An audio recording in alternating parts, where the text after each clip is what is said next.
A finales del siglo XX, la humanidad experimentó un aumento en la dispersión de la información. Tal es el caso de la palabra globalización, un vocablo que se puso de moda a partir de la década de los 90. Es por ello que hoy tenemos la oportunidad de ampliar esta temática con nuestros exponentes, quienes se han preparado para compartir qué es globalización y agricultura. Muy buenas tardes y bienvenidos nuevamente. Como siempre es un placer poderlos acompañar en este tipo de actividades y vamos a iniciar con este tema. Creo que es un tema que no solo es del dominio de nuestra ciudad ni a nivel país, sino a nivel internacional.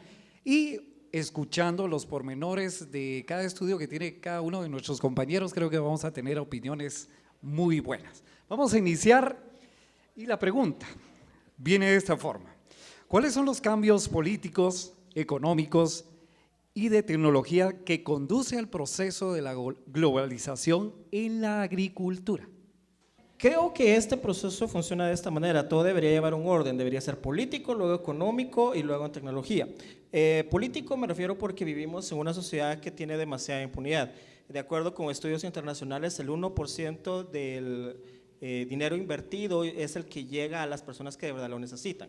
Entonces tendríamos que eliminar toda la cantidad de, toda la corrupción que vive el sistema político guatemalteco para después de eso empezar a hacer una verdadera consideración económica. Una vez esto habría que aumentar el presupuesto que Guatemala dedica a la agricultura. Estamos hablando que podríamos tomar dinero directamente de fondos militares y de otros ministerios que no aportan tanto y dedicarlos directamente a la agricultura. Una vez hecho esto, ya podemos hablar de la tecnología y se puede aplicar lo que en Estados Unidos se llama una Smart Farm.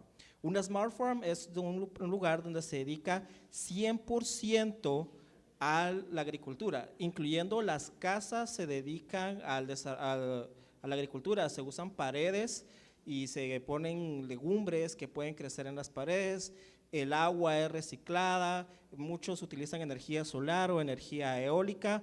Entonces, todas esas tecnologías se podrían empezar a adaptar, pero tendríamos que empezar por lo básico. Primero, limpiar nuestro sistema político.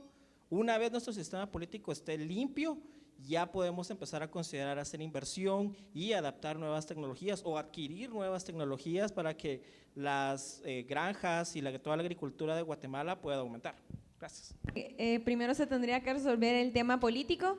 Con una buena política, que haya un acuerdo entre agricultores y Estado, se puede crear ya un programa que ayude a poder optimizar lo que es la agricultura. Esto ayudaría en la economía. Claro, se tendría que hacer un estudio para saber cuáles son las partes débiles que está fallando en lo que es la agricultura, cómo poder reforzarlas con la tecnología. De esa manera se pueden implementar y puede haber un mejor desarrollo que también puede conducir a una mejor globalización. Vamos con la segunda ronda de preguntas. La siguiente dice de esta manera: ¿qué efectos considera que puede ocasionar el medio ambiente en la globalización? ¿Estamos bien ahí? Al revés. Globalización en el medio ambiente. ¿Sí? Ahí está. Muchas gracias.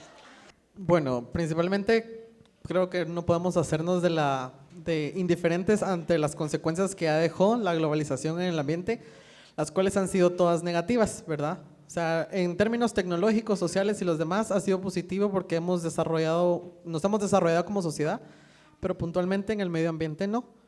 Para ser más contextuales a nivel nacional, ustedes pueden ver en los documentales independientes la historia del oro o el oro a la vida, cómo la minería ha generado tanto daño en los ecosistemas en los cuales se encuentran ahora. Podemos ver exactamente cómo por el uso del agua y también por la contaminación de la misma en sectores como agrícolas que están a los alrededores, mujeres embarazadas han llegado a tener hijos que a veces salen, digo yo, con un ojo o sin ojos por la cantidad de plomo que se contiene en el agua. Entonces vemos como estos aspectos negativos, igual el sobreuso de fertilizantes.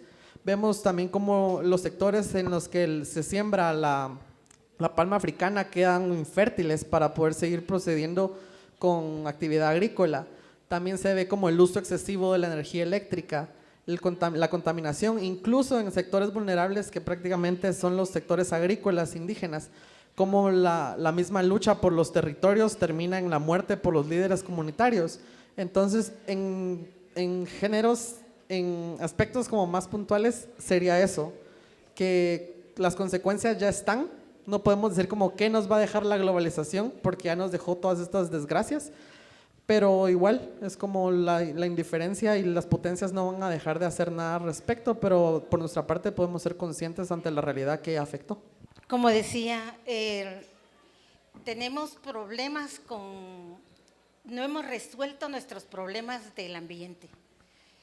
Vemos el área de allá de Puerto Barrios y nos da pena que todavía no se logra limpiar a pesar de todos los esfuerzos que han hecho.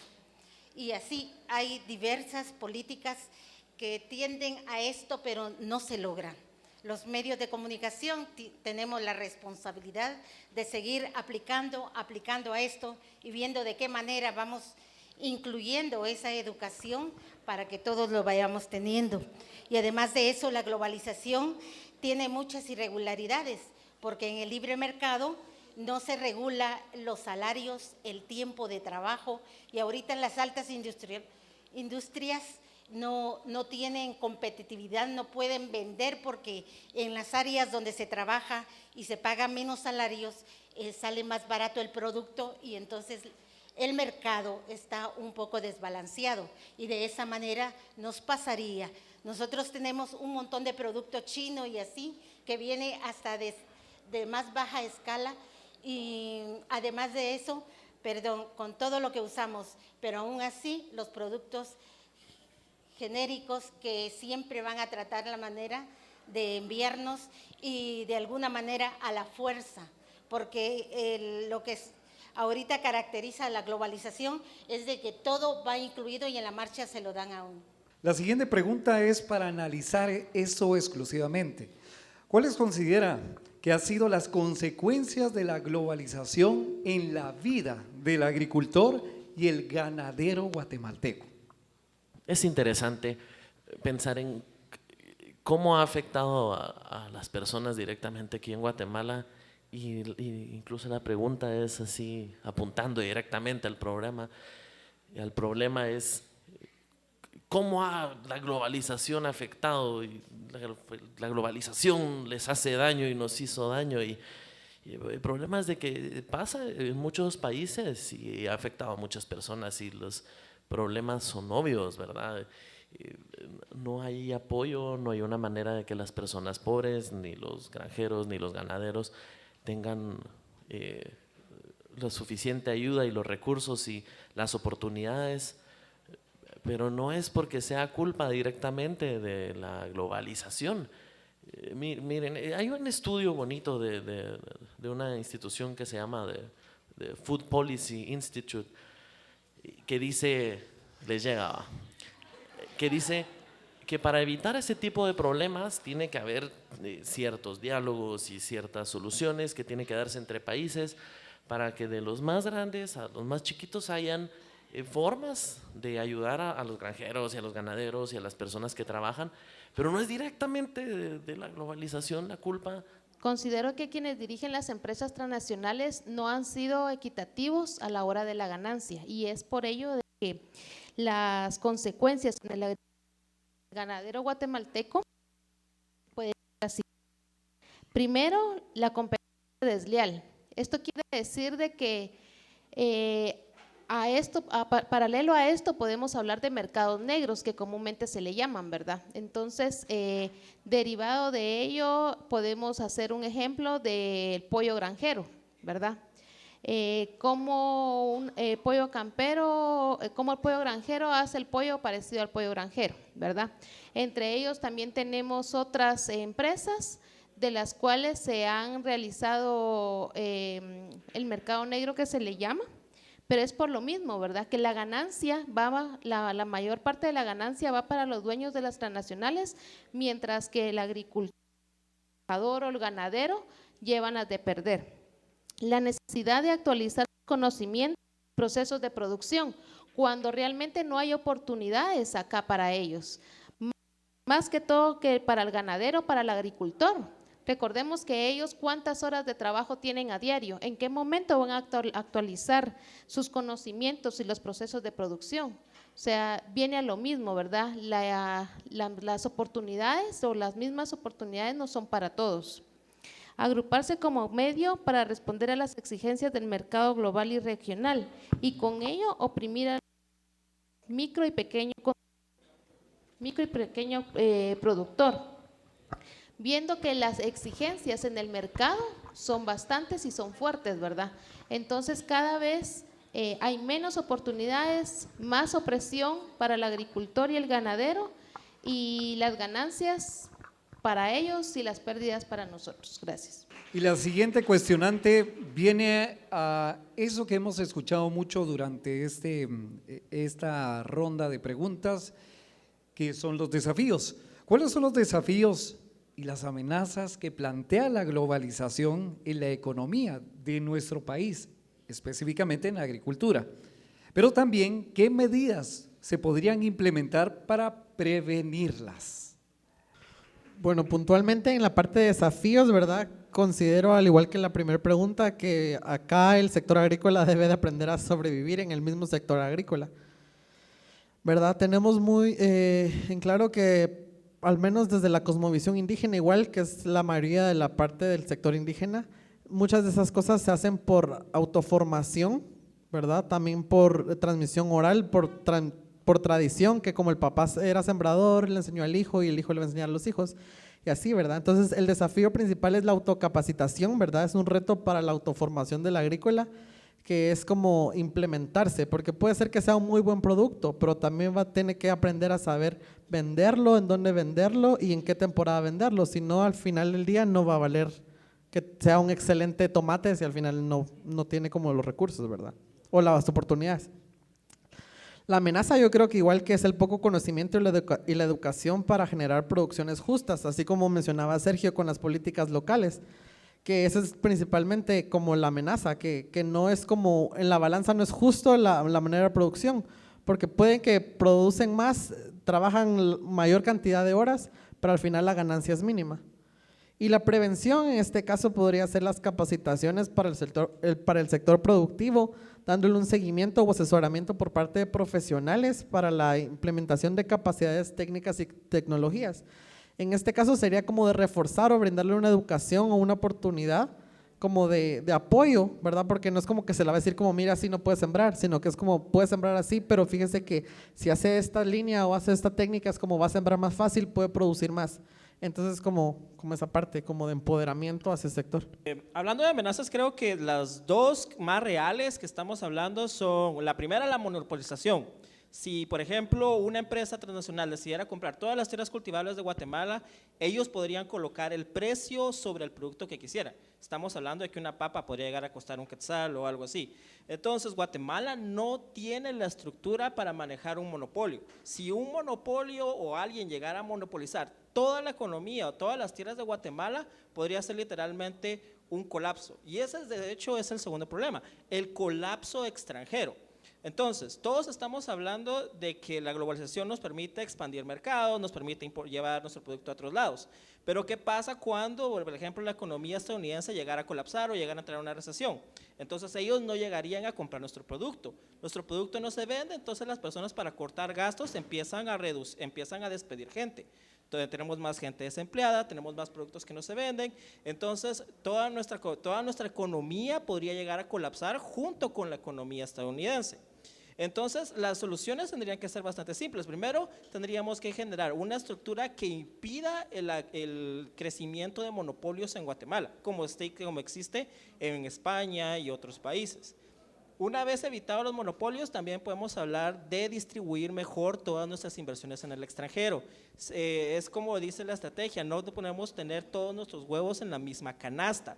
Tenemos que tenerlos separados porque así si algo llega a suceder hacia el país que le importamos, el daño hacia Guatemala será mínimo. Eso es mucho que ver con la economía, siempre hay un efecto dominó. Entonces, si algo le pasa a cierto país, esto podría afectarnos a nosotros de una manera que ni siquiera nos imaginamos. Por ejemplo, que estallara una guerra en Arabia, a nosotros no nos pasa nada, pero el precio del petróleo subiría inmediatamente. Entonces, es como cuestión de calcular todo lo que podría pasar en países extranjeros y acomodarnos a eso. Gracias. Un aplauso en general para todos los, también para ustedes como asistentes. Realmente el tiempo se nos ha ido, queda mucho por hablar, por platicar, por preguntar y recordar que esto que decía Lesbia de las visas, si no estoy mal, si alguien me puede corregir, son 1000 visas que se están dando, pero se está clasificando a cada persona, se va a elegir a cada persona, no es que usted es campesino, véngase, no es así. De eso es algo que tenemos que aprender. Tenemos que ver, creo que podemos sacar cosas muy puntuales, lo que hoy se habló, las amenazas, los riesgos, también lo que tenemos a favor, lo que tenemos en contra, pero nunca vamos a poder opinar si no nos informamos. Como estudiantes y cerrando una carrera de licenciatura, creo que lo es lo más factible. Ya por órdenes de nuestro máster, creo que hasta ahí llegamos, agradecemos a ustedes, le doy la voz a Sheila, por favor. Gracias. Bueno, para finalizar nuestra actividad vamos a escuchar las palabras del máster Donaldo Vázquez, así que recibámoslo con fuertes aplausos.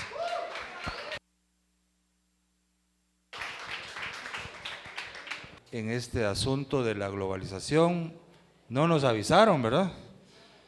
Pero ahí estaba el gobierno de transición después de los acuerdos de paz.